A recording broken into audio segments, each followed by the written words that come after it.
Yes, people, welcome to the first episode of the ODAN Asks podcast. Sounds so weird saying that, but I'm really happy to finally get this new project underway.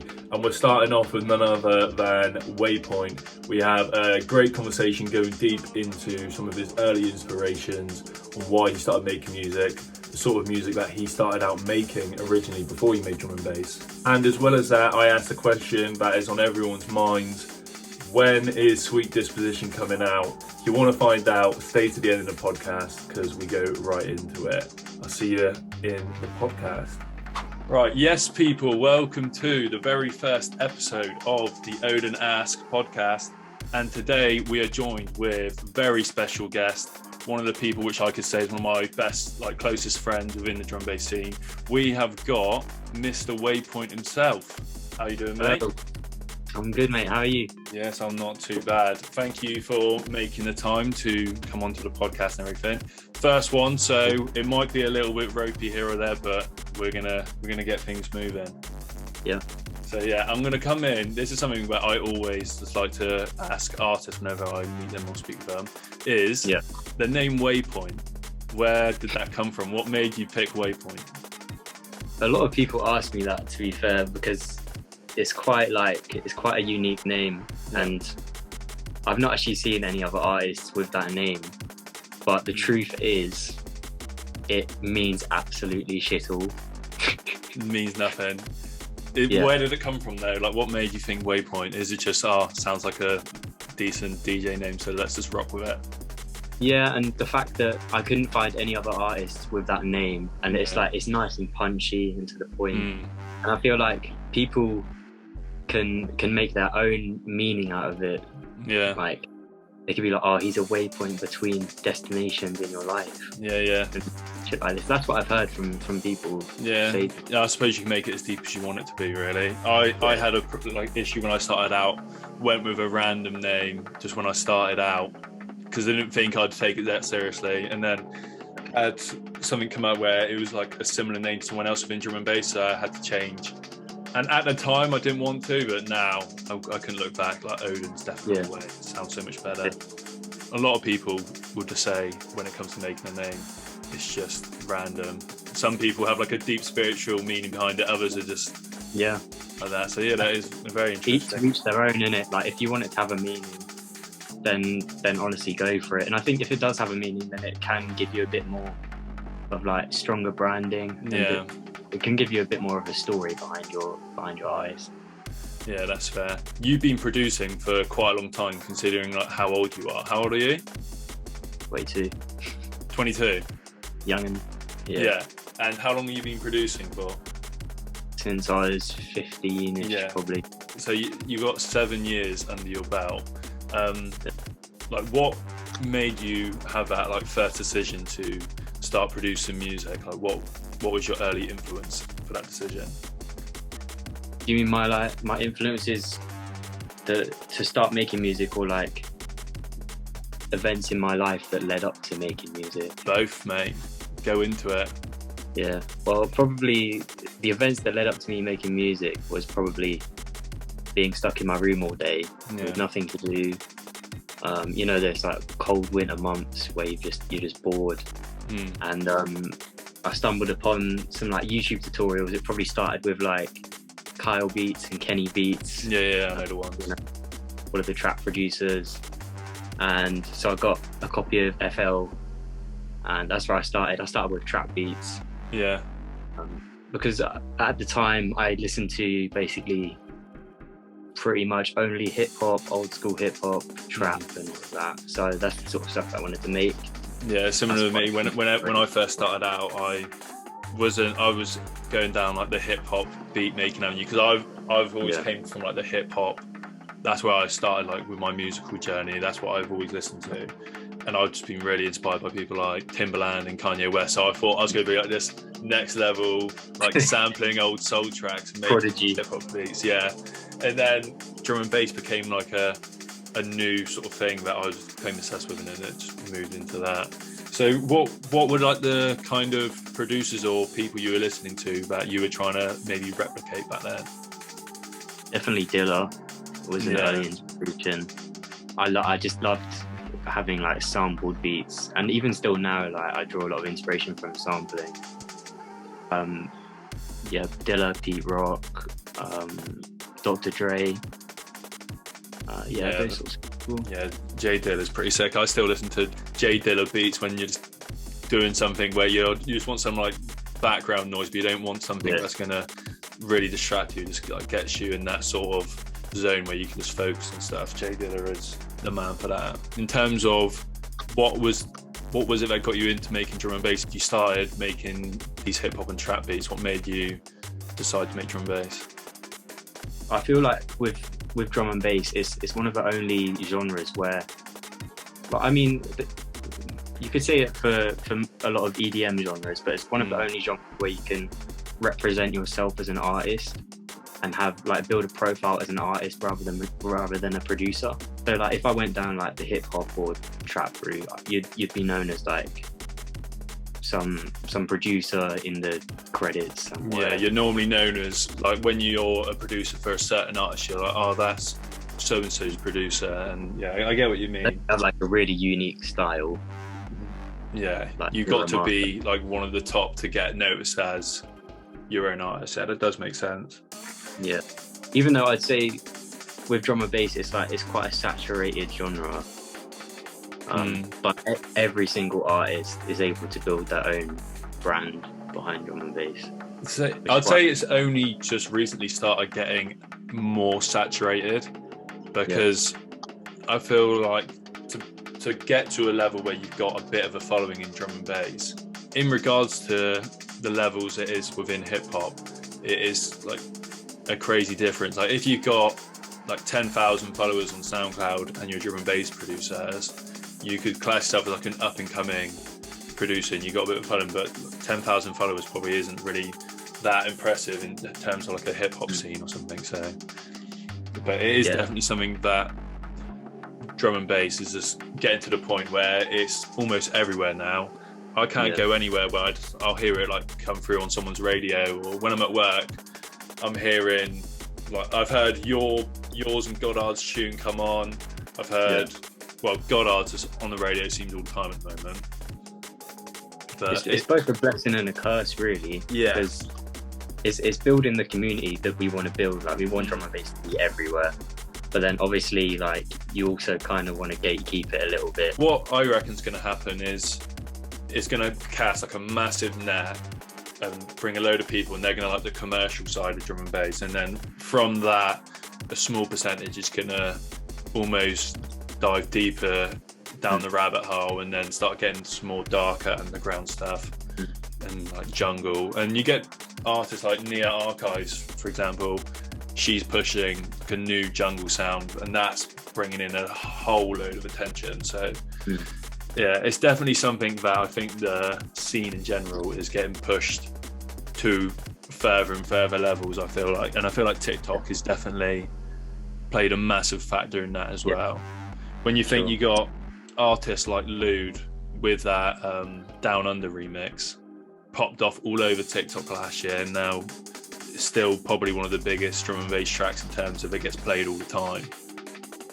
And then people like you, bloody James Hyrafe, I probably butchered his name, but it's like everyone's doing these remixes and they're popping off on TikTok, and I feel like more and more labels and artists are just catching onto it.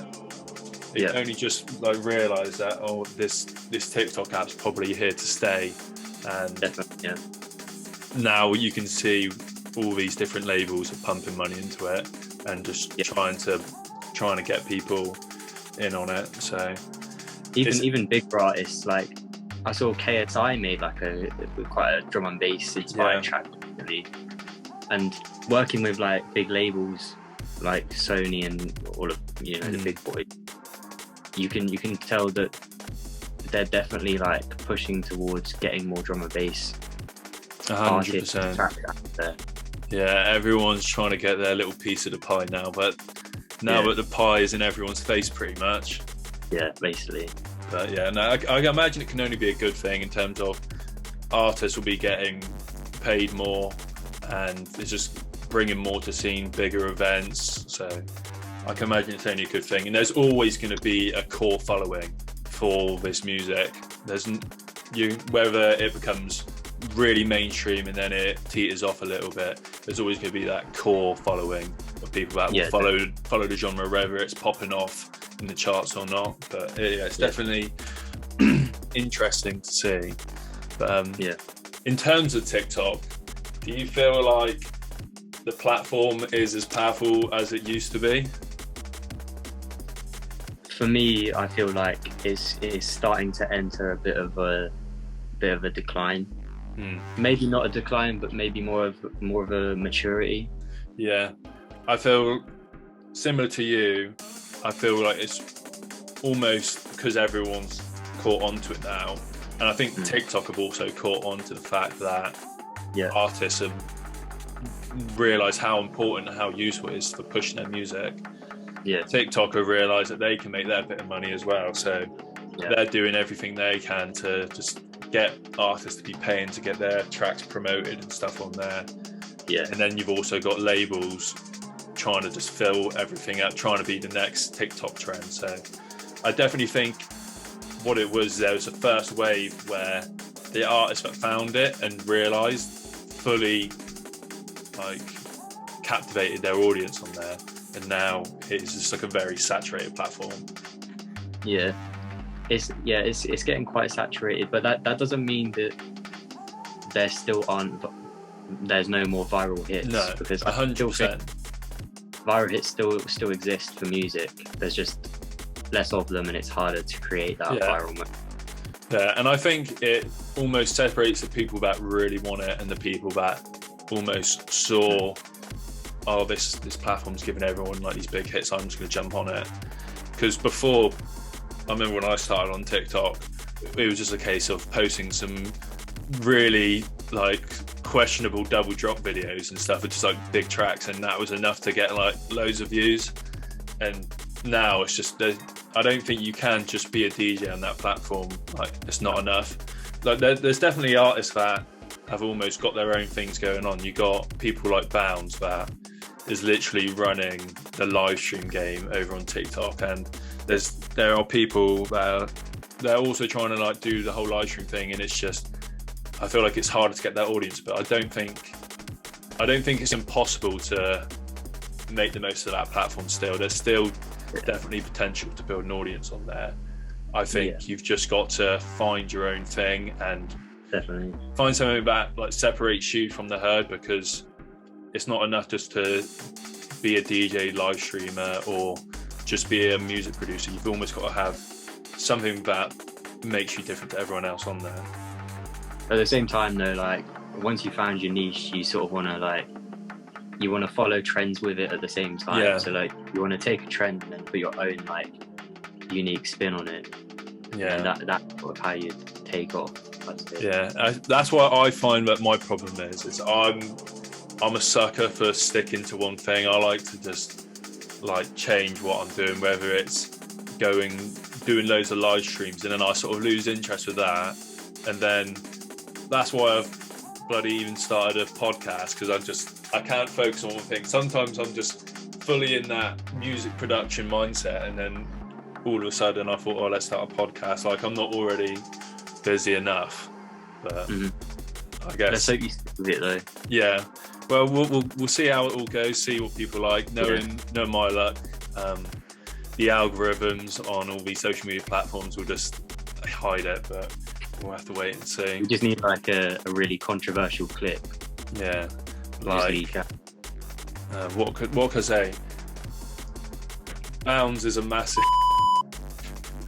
I love techno. Yeah.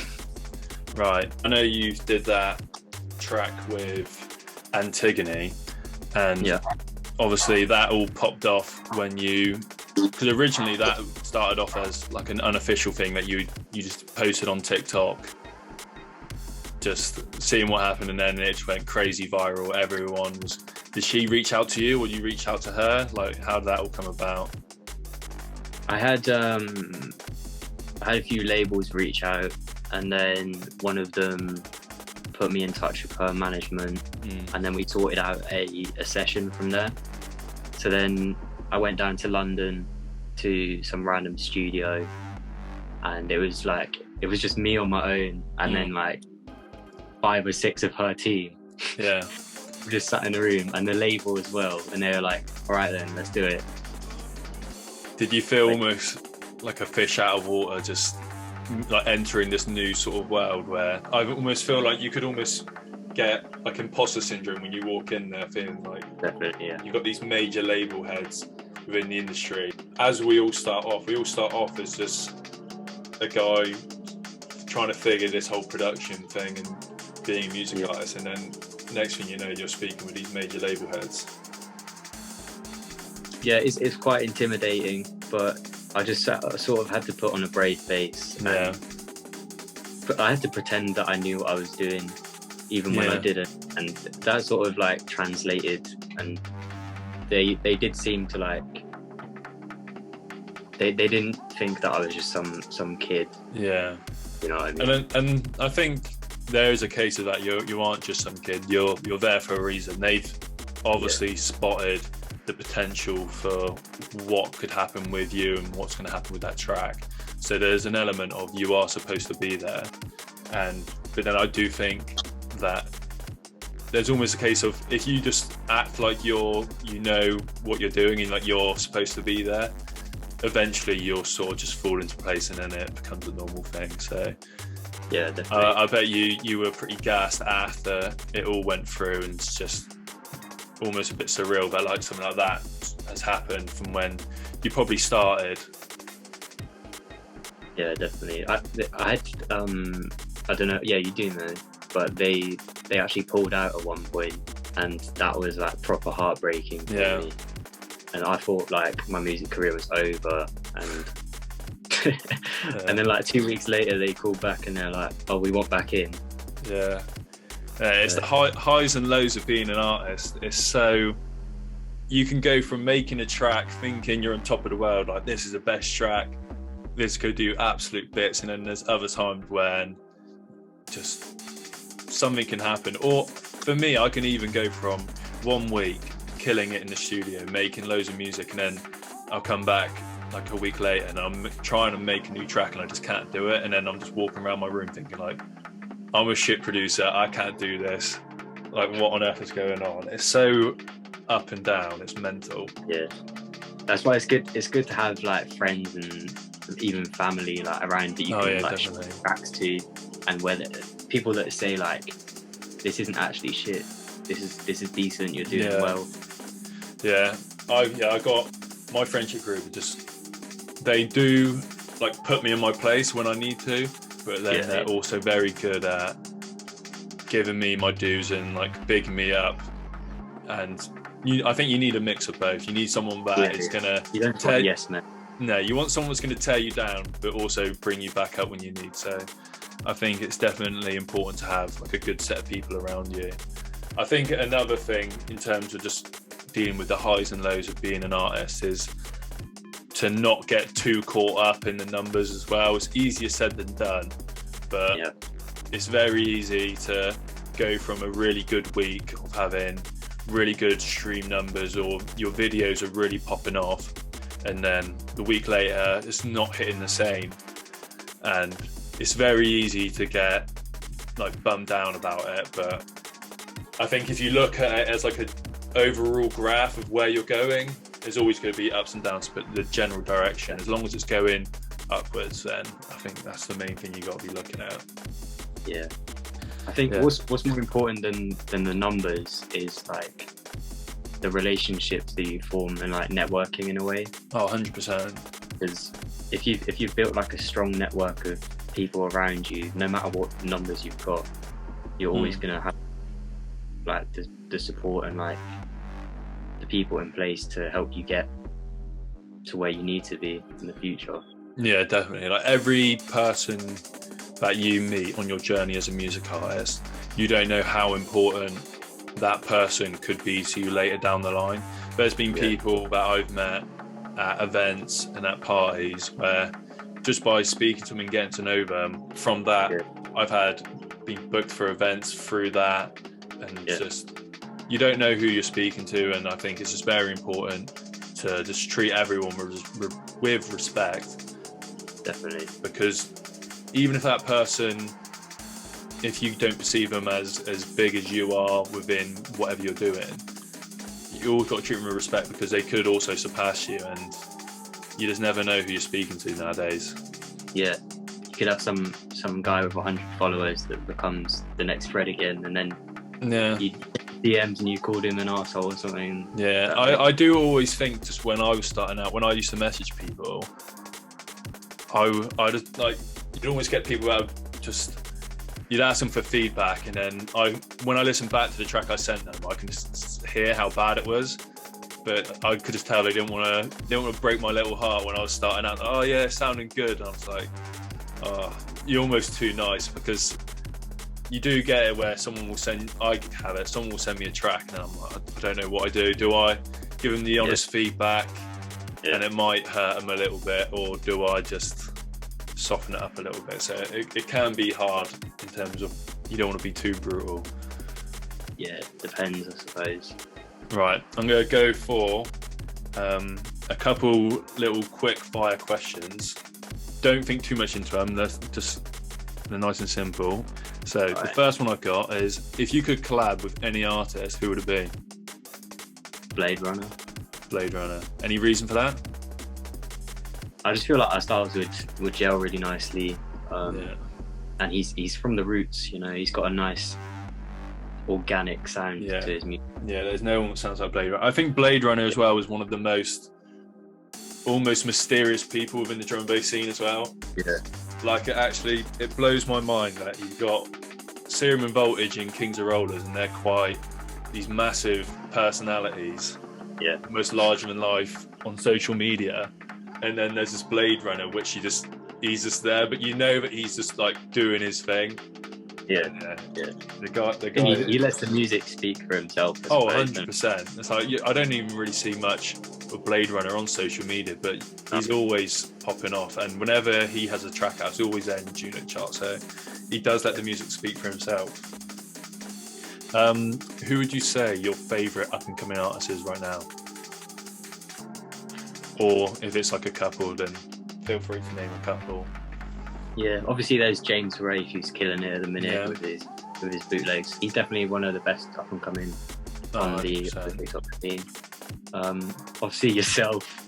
Well, can't go without mentioning yourself. Yeah.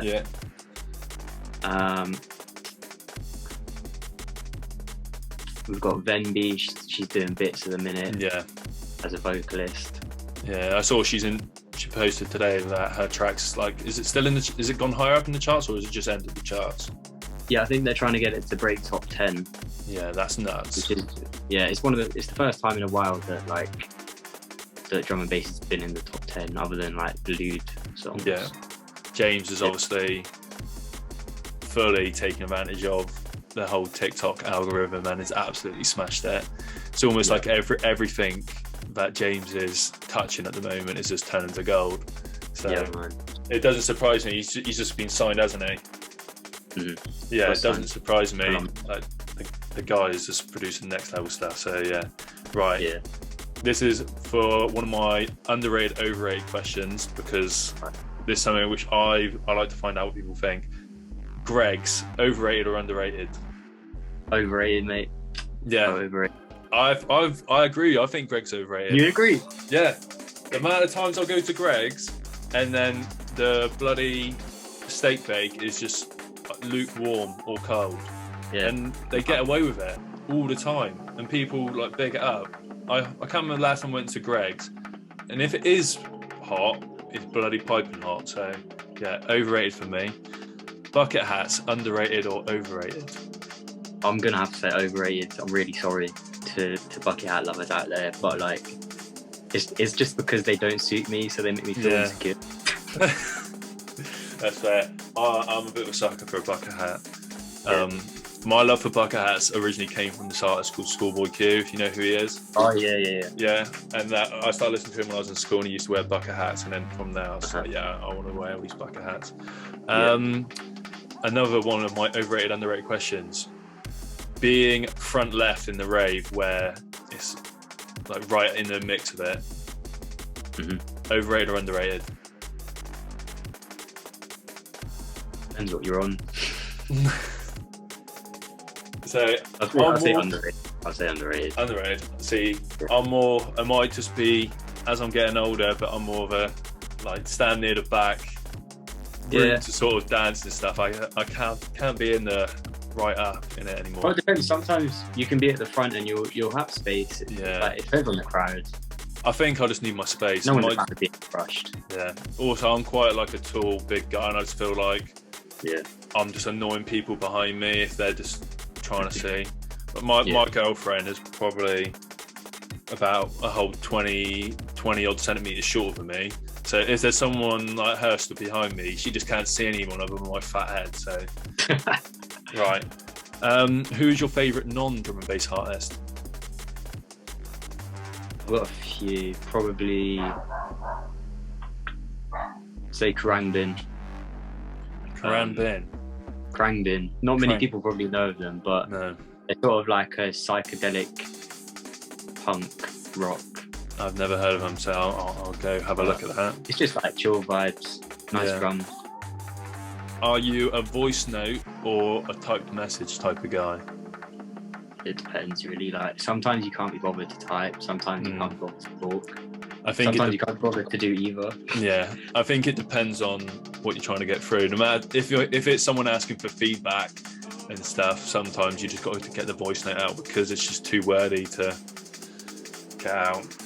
Here's another one. If you get a DM from someone and you're not ready to reply, will you open it and then come back to it, or will you just leave it unread for you to come back to? I'll open it. Yeah. And then it's up to them if they want to follow up and say, why haven't you responded? See, I'm gonna leave it unread because I will forget, and I hate leaving people on read. That's true. Yeah, One thing I've been doing though is I'll flag a message if I haven't responded to it, and then I'll just go. Can you do that on Instagram? Can you flag it? Yeah. It comes up with like a red little triangle thing.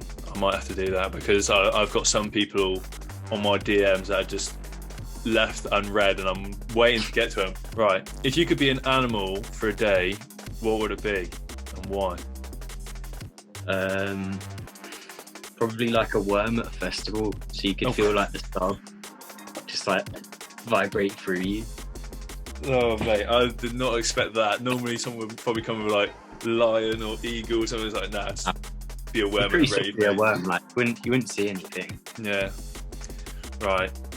Do you have a phobia of anything? Do you have anything that like freaks you out? Yeah, I've got a really weird phobia. I've got a phobia of sponges. Sponges? Yeah, but like I can't even talk about it, to be honest. No way. So, oh yeah, I suppose I shouldn't go into it. It's just gonna start freaking you out. You'll probably like have to leave the podcast if I go into sponges. That is an interesting one. This is one which I find interesting. What is one track that you've made that you didn't expect to do as well as it did? Lazuli. Really? Definitely. Yeah. When I made it, I was like, wow, this is the best song I've ever made. And then it's one of those ones where you sit on it and it gets worse and worse every time you listen to it. Yeah. And when I eventually got around to releasing it, I was like, what am I doing? And then it got a really, really nice response from people. And I think that track's sick. That's probably and here's one. What is one track that didn't do as well as you expected? Probably my RAM release. Yeah. I had an EP come out on RAM.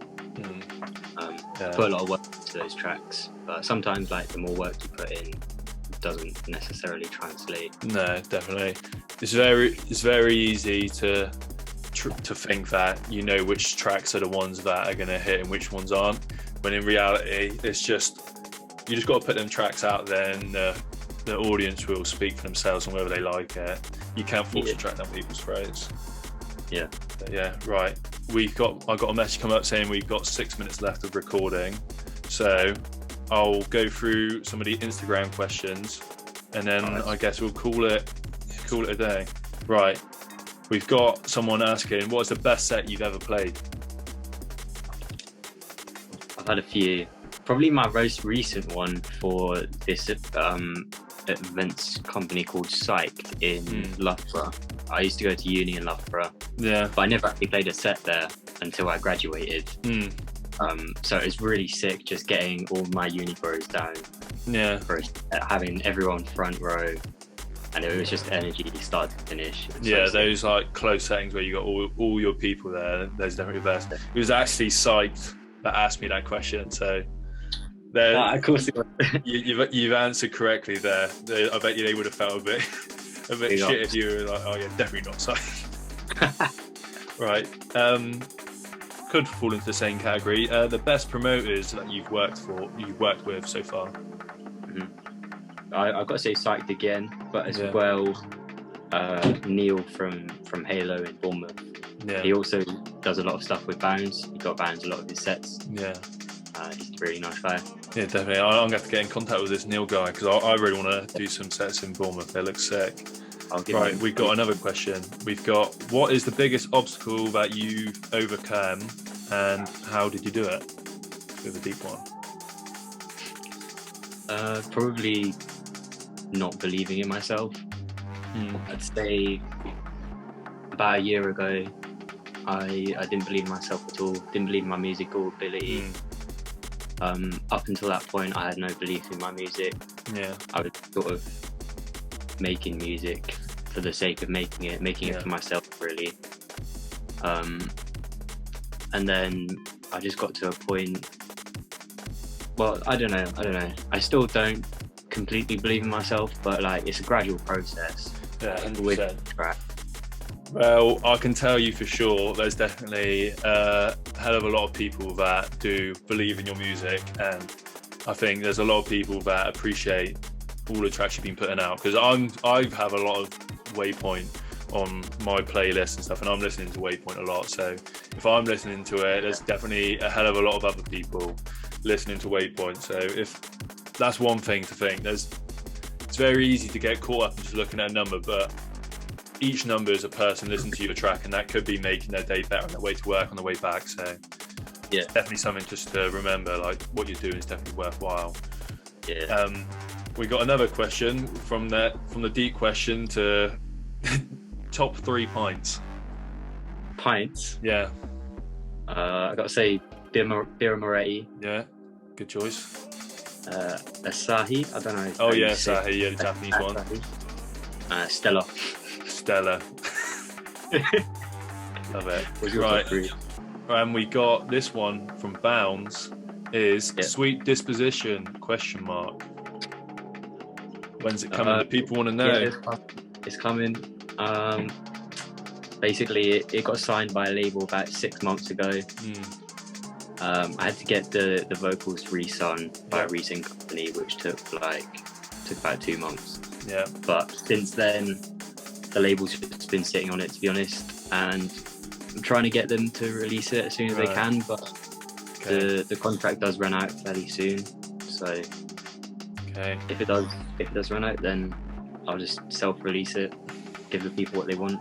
The people are wanting it, so you're hearing that, people. If you want Sweet Disposition, we need to be making a lot of noise, and we need to get this track out there, because ever since you made that TikTok and everything, I imagine there's a lot of people that are waiting on that track, because it's a big track to close your sets with and everything. So I still get people messaging me like every day.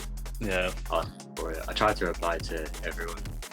That's the thing. A lot of people think artists are the ones that are holding these tracks back, but believe me, us artists, we want to get these tracks out to people as soon as they want them. But it's been lovely having you, mate, and I'm sure we'll do another one again in the future or something. Yeah, man. We need to meet up as well, because it'd be good to do one in person. Definitely. And just thank you for coming on, mate. It's been lovely speaking with you, and I'm sure we'll speak soon. Sweet. See ya. What an absolute top bloke Waypoint is. I hope you all enjoyed the very first episode of the ODAN Asks podcast. If there are any other artists that you would like me to have a conversation with, then be sure to drop a comment or send me a message over on Instagram, and we'll see if we can get them on the podcast and we'll have a conversation, find out a little bit more. But until then, drop me a follow and all that business, and stay safe. See you in the next one.